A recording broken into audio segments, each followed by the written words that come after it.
नमस्कार दोस्तों।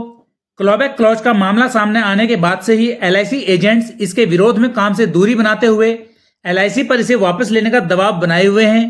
पिछले एक महीने से एजेंट्स द्वारा क्लॉबैक क्लॉज के विरोध में काम न करने से एलआईसी को सेल में हुई गिरावट से भी नुकसान उठाना पड़ रहा है और विरोध प्रदर्शन की वजह से उसकी इमेज पर भी नेगेटिव असर पड़ रहा है। भारी दबाव और नुकसान के बीच एलआईसी मैनेजमेंट ने अपने 14 लाख एजेंट से कहा है कि वो निकट भविष्य में क्लॉबैक क्लॉज को लागू नहीं करेंगे। एजेंट क्लॉबैक क्लॉज के लागू होने की चिंता ना करें और वापस अपने काम पर आएं। लेकिन एजेंट क्लॉबैक क्लॉज के खतरे को समझते हुए एलआईसी मैनेजमेंट द्वारा दिए आश्वासन पर मानने को तैयार नहीं है। एजेंट्स का कहना है कि एलआईसी ने सर्कुलर लाकर जिस प्रकार क्लॉबैक क्लॉज को लागू किया था उसी प्रकार सर्कुलर लाकर इसे हटाए, यानी एजेंट मौखिक आश्वासन की बजाय ये लिखित में चाहते हैं। एजेंट्स का कहना है कि आज के हालातों में एलआईसी चेयरमैन या मैनेजमेंट क्लॉबैक क्लॉज लागू ना करने की बात कह रहे हैं, लेकिन कल को हालातों के बदलने या दूसरे चेयरमैन के आने पर क्या गारंटी है कि भविष्य में इसे लागू नहीं किया जाएगा।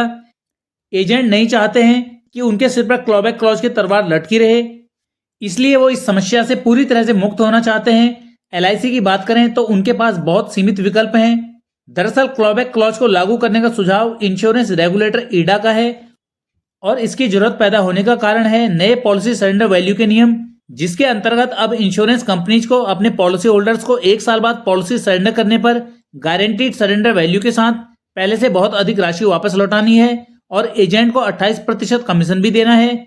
ऐसी परिस्थिति में अगर इंश्योरेंस कंपनी 28% कमीशन एजेंट को देती है और फिर पॉलिसी सरेंडर होने पर 60 से 70% राशि पॉलिसी होल्डर को भी लौटाती है, तो लगभग 100% राशि तो बीमा कंपनी अपने एजेंट्स और पॉलिसी होल्डर को ही दे देगी। फिर इंश्योरेंस कंपनी के लिए क्या बचेगा?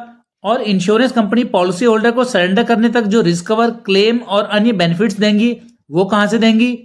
कैलकुलेशन से साफ पता चलता है कि नए सरेंडर वैल्यू के नियम को लागू करने से इंश्योरेंस कंपनी को नुकसान हो सकता है। ईडा पॉलिसी होल्डर्स को मैक्सिमम सरेंडर वैल्यू भी दिलाना चाहता था और इंश्योरेंस कंपनीज की नुकसान की चिंता को भी दूर करना था।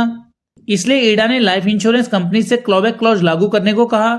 मतलब क्लॉबैक क्लॉज को लागू करने का कारण नए पॉलिसी सरेंडर नियम है और ये सब ईडा के कारण हुआ है। इस क्लॉबैक क्लॉज को लागू करने का फैसला किसी भी लाइफ इंश्योरेंस कंपनी का नहीं है, फिर चाहे वो एलआईसी हो या कोई और इंश्योरेंस कंपनी। ऐसे में क्लॉबैक क्लॉज को ईडा ही हटा सकता है, लेकिन इसके लिए उसे पॉलिसी सरेंडर वैल्यू के नियमों में फिर से बदलाव करने होंगे, क्योंकि दोनों आपस में जुड़े हैं। लेकिन ये बदलाव इतनी जल्दी होना संभव नहीं है। अब ईडा इसमें बदलाव तभी कर सकता है जब उसे नए नियमों में बदलाव की जरूरत महसूस हो, और ये बात कई लोगों को सुनने में अच्छी नहीं लगेगी, लेकिन यही सच है।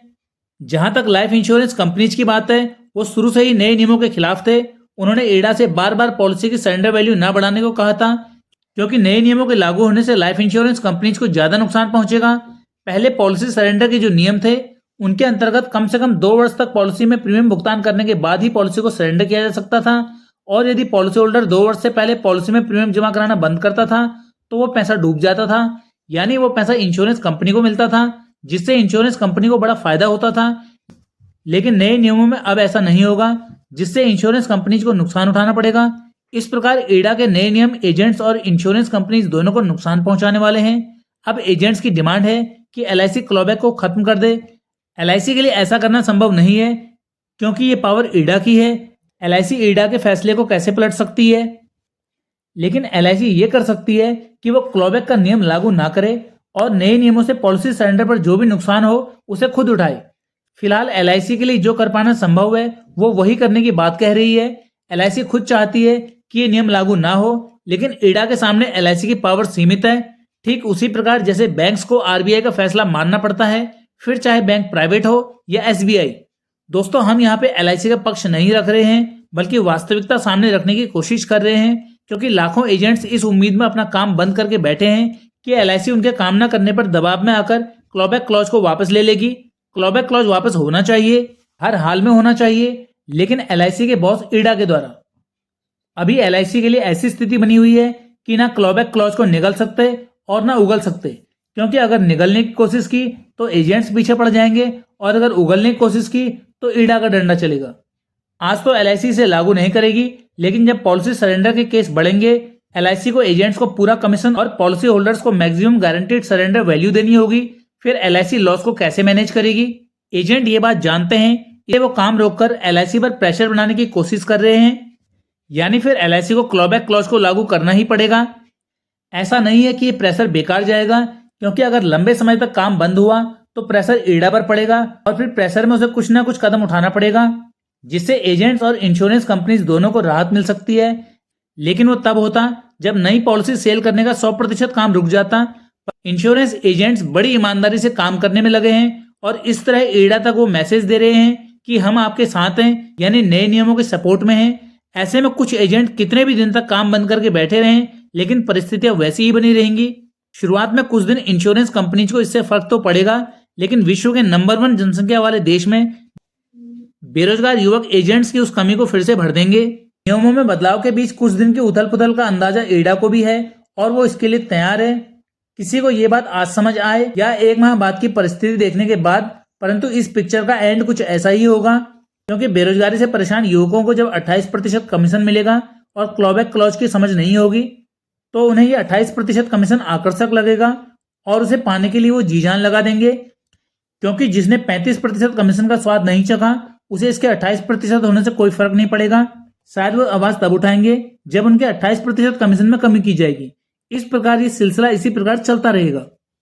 हमारा चैनल आज भी एजेंट्स के सपोर्ट में और क्लॉबैक क्लॉज के विरोध में है और आगे भी रहेगा। लेकिन सवाल ये उठता है, जब LIC को बिजनेस देने वाले बड़े बड़े एजेंट्स काम पर लौट चुके हैं, सोशल मीडिया में एजेंट्स के हित में आवाज उठाने वाले शांत हो चुके हैं और इंश्योरेंस एजेंट्स फेडरेशन भी LIC की भाषा बोलने लगा है, तब एजेंट्स के हक में इस लड़ाई को लड़ेगा कौन? कहीं ऐसा ना हो कि अंत में बेकसूर एजेंट्स को इसका नुकसान उठाना पड़े। और अब आपके हिसाब से एजेंट्स को क्या करना चाहिए, कमेंट करें। वीडियो में दी गई जानकारी पसंद आने पर इसे लाइक करें और चैनल को सब्सक्राइब करें, क्योंकि आपके द्वारा किया गया प्रत्येक लाइक हमें इसी तरह की और भी इंफॉर्मेटिव वीडियोस बनाने के लिए मोटिवेट करता है। मिलते हैं अगली वीडियो में इसी तरह की कुछ नई जानकारियों के साथ। पूरा वीडियो देखने के लिए धन्यवाद।